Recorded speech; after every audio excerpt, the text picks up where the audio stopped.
Okay, hello everybody. Who is watching this video right now? One answer is my students who are currently taking Discrete Math, a advanced high school elective for juniors and seniors at a school in Maryland. And I'm Will Rose, and I'm making this video, and they're going to watch it. Alright, what is this video? This video is meant as an introduction to something called the Finite Projective plane. And I'll put a little box around this. What is the Finite Projective plane? Well, excuse me, I'm going to attempt to explain what the Finite Projective plane is. And the goal of making this video is, I have a couple goals. I have probably like 10 goals. But this is meant to be watched by my students as an introduction to the Finite Projective plane. And it's something that we're going to study for about what will be the equivalent of 2 weeks. And like I said, this is a discrete math class. So we study proof techniques and basic kind of number theory, counting principles, combinatorics, and eventually moving through traditional topics like graph theory and models of computation.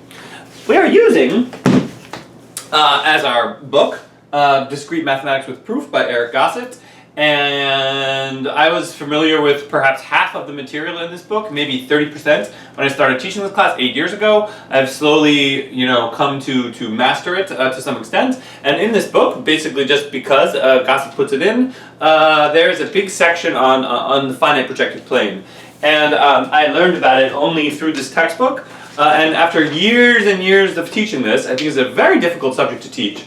I got better and better at it until I sort of mastered it finally, so to speak. And I think there's a lack of good materials out there. This is a topic that is addressed in some theoretical computer science classes and in discrete math classes.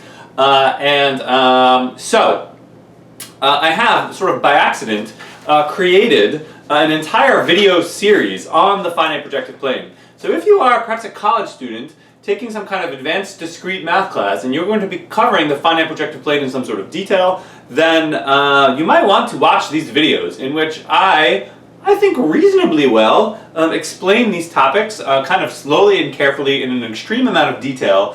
And in fact, I was led to make this video series because I had, well, never mind. There's the need for this. If you currently Google the finite projective plane and click the video tab, I come up as like the one of the, I think, number one or possibly number two recommended video in the entire English-speaking Google world for teaching about the finite projective plane. And this video, which is extremely popular, is actually bad. It's me, and I'm doing a bad job.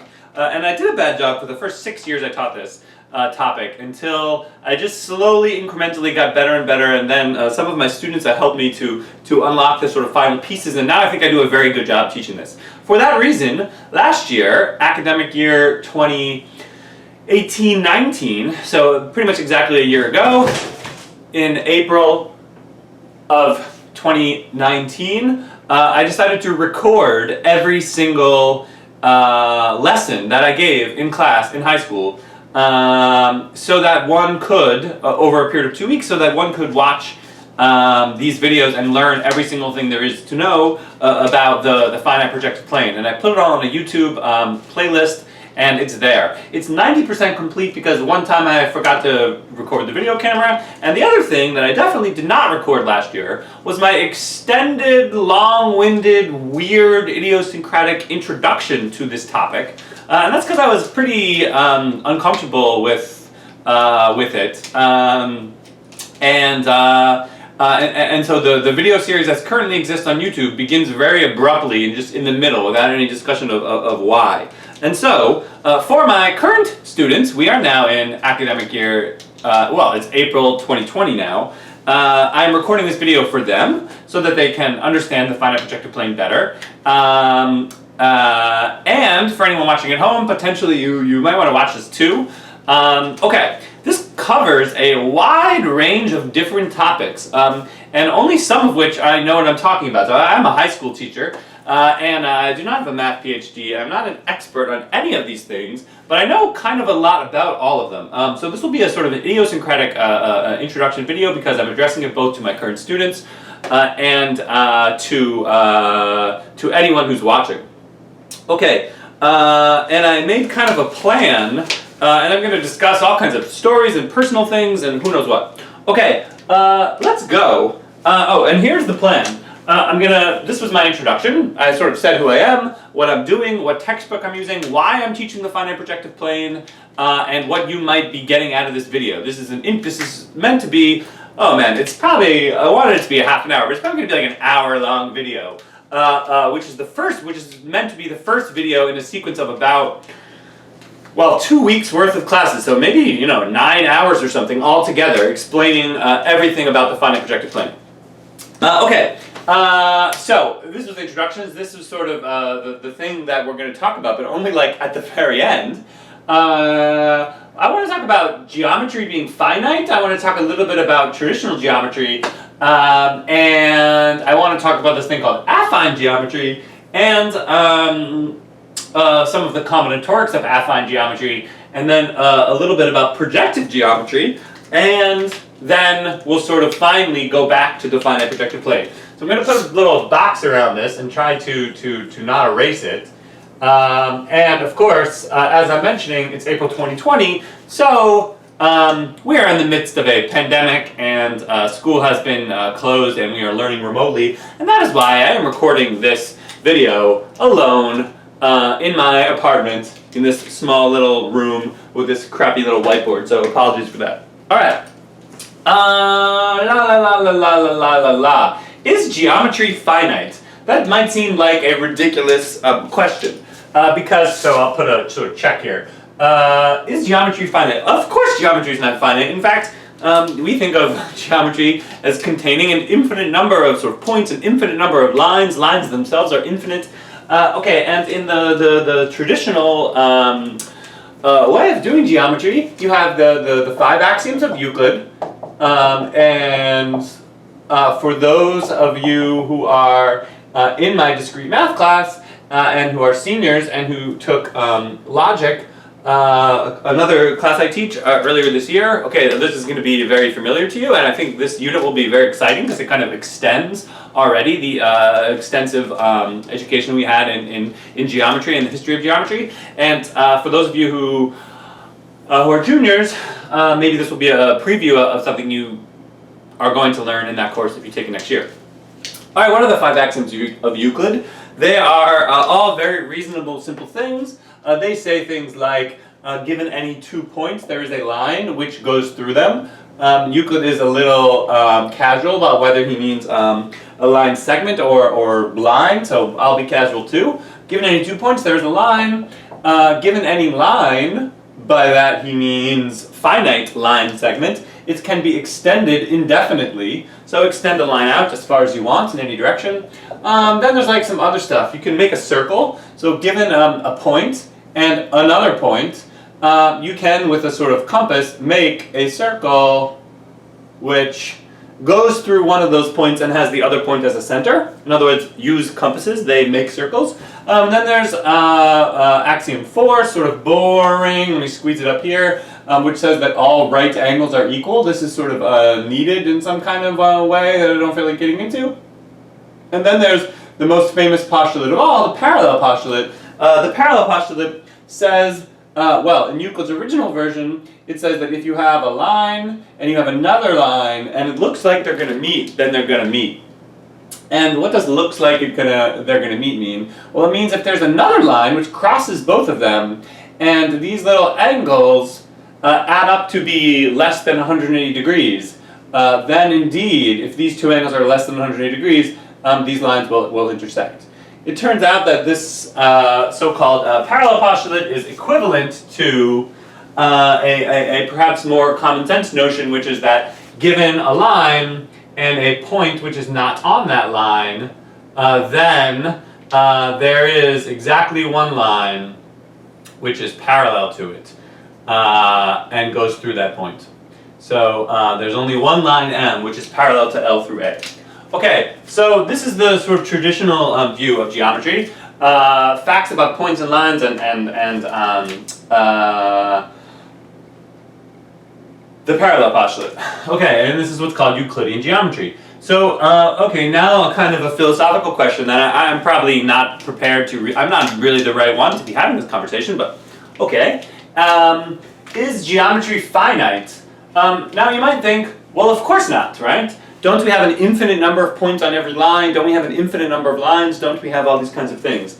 And the answer is, yeah, kind of. It's a little bit unclear in Euclid what you're actually expected to be able to sort of begin with. Note that the nature of the axioms are sort of axioms which give you, in active language, using verbs, the ability to sort of do things. So what axiom 1, if one way to phrase it is to say, if you have 2 points, you can make a line through those 2 points. Well, do I have 2 points?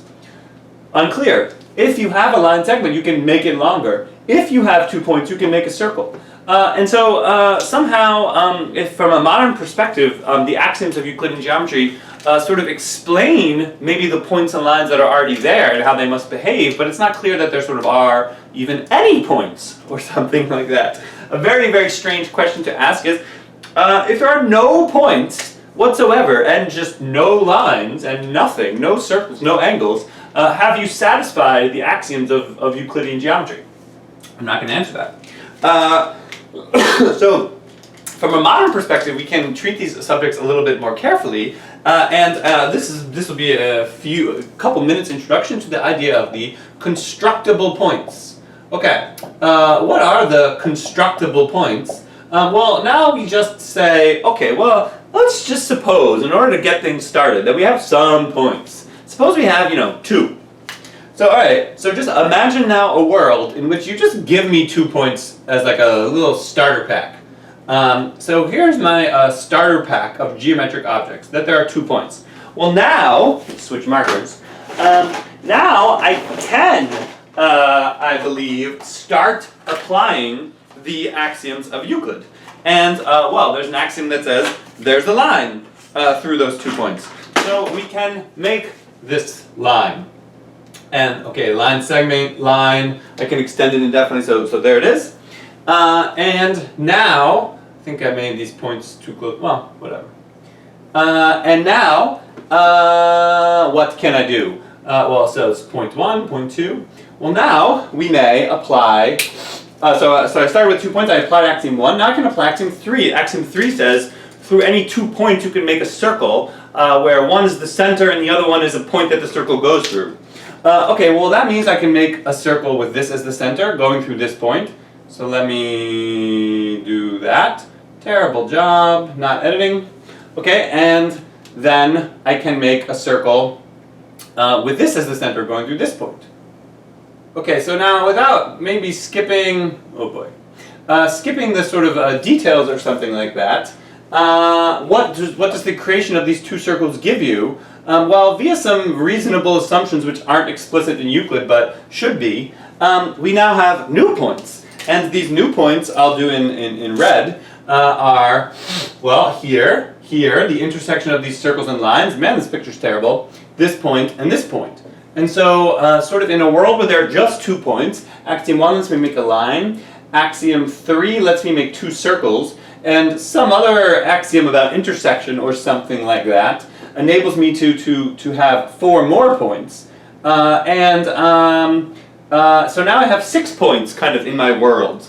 Well now, what can I do with these 6 points? Well, I can, once again, make lines and circles. And so through every 2 distinct points, I can now make a line. So, alright, so taking this point over here on the left, for example, well, I can make a line through this point and any other points. Well, the line through this point and the 3 points that are collinear with it are just going to be the line we already have. But here's like a new line.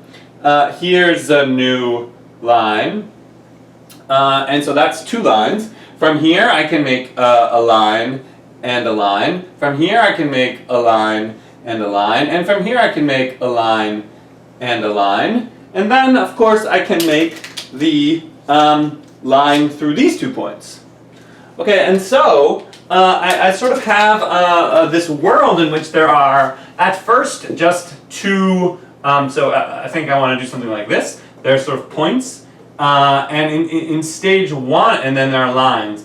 And in stage 1 or something, you get just 2 points, and then in the next stage, you get and maybe there are no lines, and then the next thing you do is you apply all the axioms, and you create some, then we get we still have 2 points, and now we get a line through them. Then we make our circles. Okay, I'm making up this notation as I go, so it's kind of stupid. I make my circles, which suddenly now creates 4 new points. So now I have 6 points.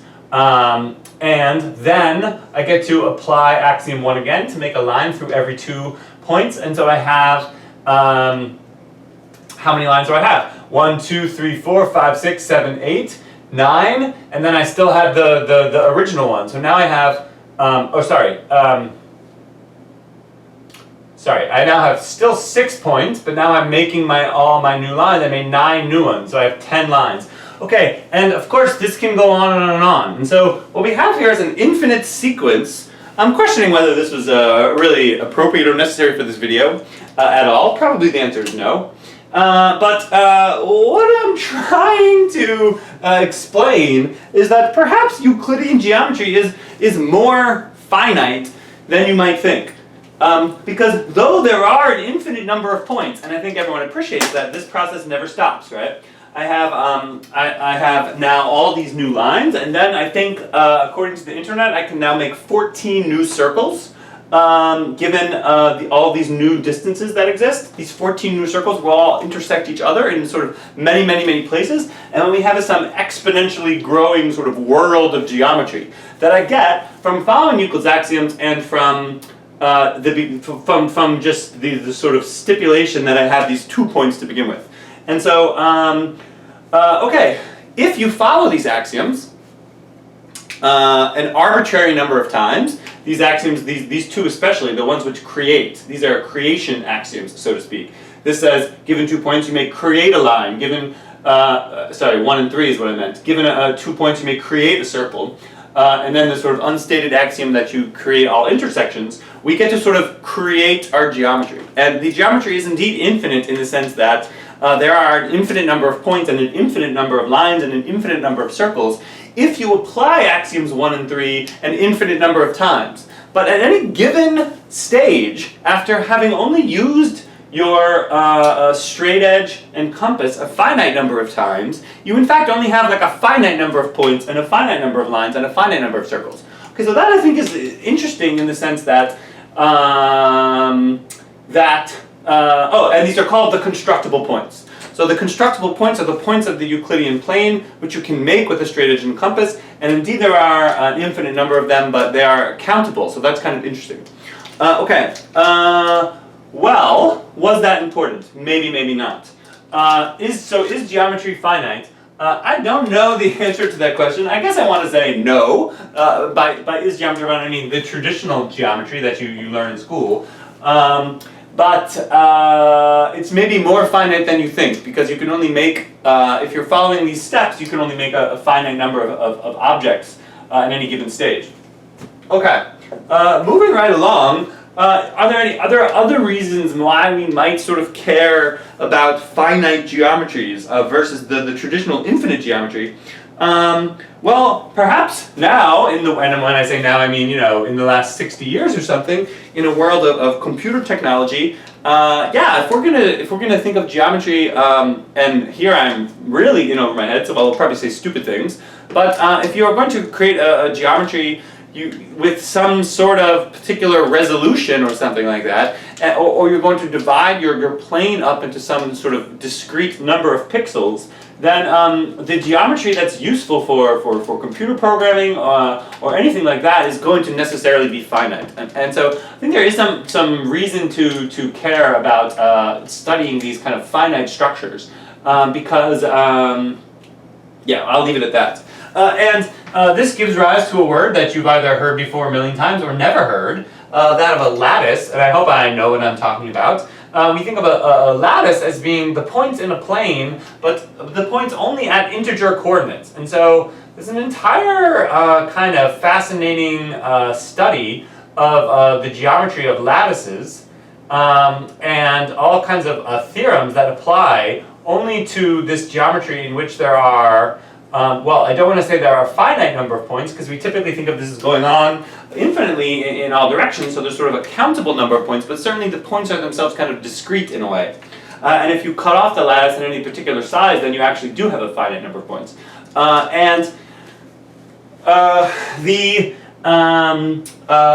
You could argue that somehow the geometry of lattices in which there's space between the points, or the points occur only at sort of specified distances, is in some ways kind of more fundamental maybe than the more advanced geometry that we think of, in which every line has an infinite number of points and they're sort of infinitely dense or whatever.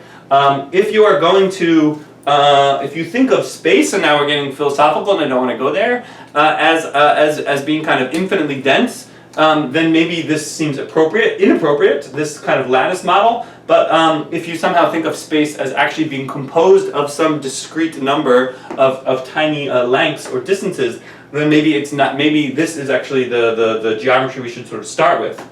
Okay, some people thought this way, and now I really don't know what I'm talking about. But I will just keep talking. Oh boy, where'd it go? In the 60s and 70s, way before I was born,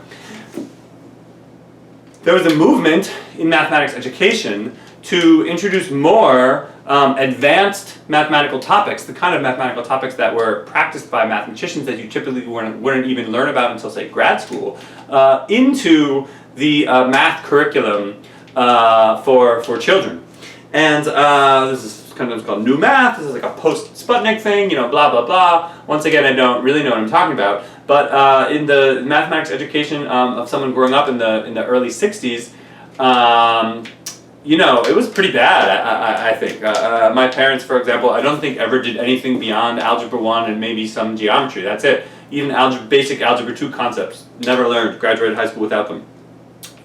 Then come the mathematicians, and their solution to every problem is, I don't know, I'm not saying whether they're right or wrong, to introduce extreme levels of abstraction at very, very young ages, based on some principle that actually, if the mathematical abstractions are better, or they're after all, the way in which mathematicians think about things. Aren't mathematicians the smartest people of all, who know the most? So if the experts think about their mathematics as organized into these extremely abstract categories like groups and other sort of things, sets, and other things that were basically new to the last 100 years, then shouldn't that be the way that children learn as well? Because it's just correct. And somehow the depth of your understanding is the potential for depth of your understanding can be increased by the level of abstraction that you're exposed to. Okay, and in fact, the national mathematics curriculum is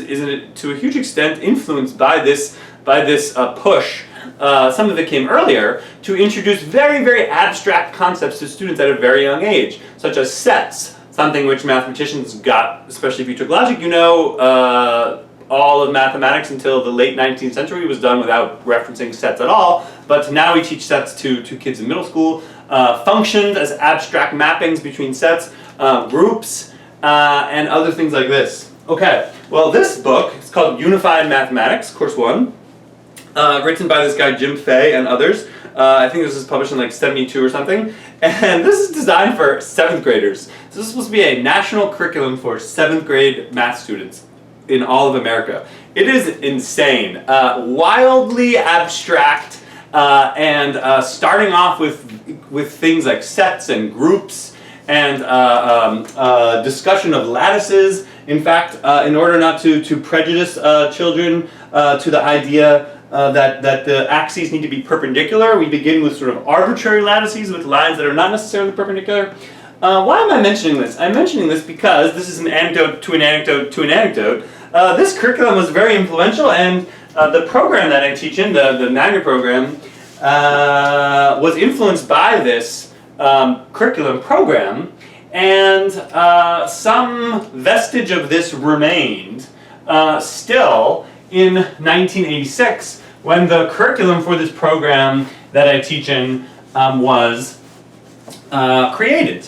And this idea that to better understand geometry, one should in fact begin with a finite and discrete geometry, where we have only a certain handful of points, and we can learn every possible thing there is to know about those handful of points, and then from there expand into an understanding of the geometry of an infinite number of points.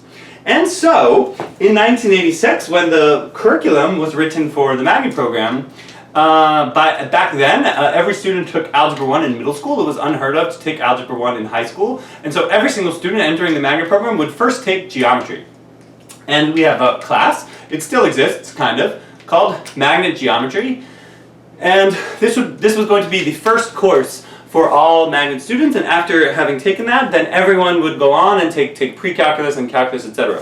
Okay, so little by little, because of various national trends, more and more students took geometry in middle school, and so there were a dwindling number of students taking magnet geometry. By the time I started teaching in the magnet program at fall 2006, there got to the point where there were only about 10 or 15 students or less who did not take geometry in middle school. And there was this class called Magnet Geometry. It still existed, and it was my job to teach it. Well, I looked at the curriculum that existed, and this curriculum that existed was crazy.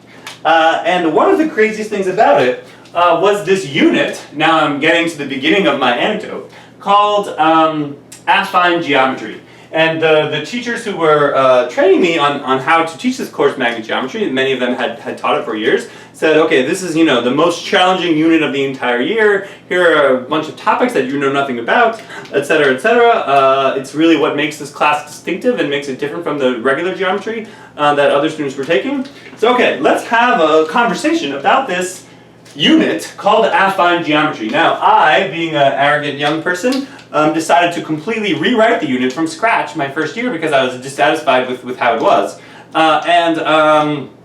Just to give you some indication of how crazy the magnet program is, this was something that I taught.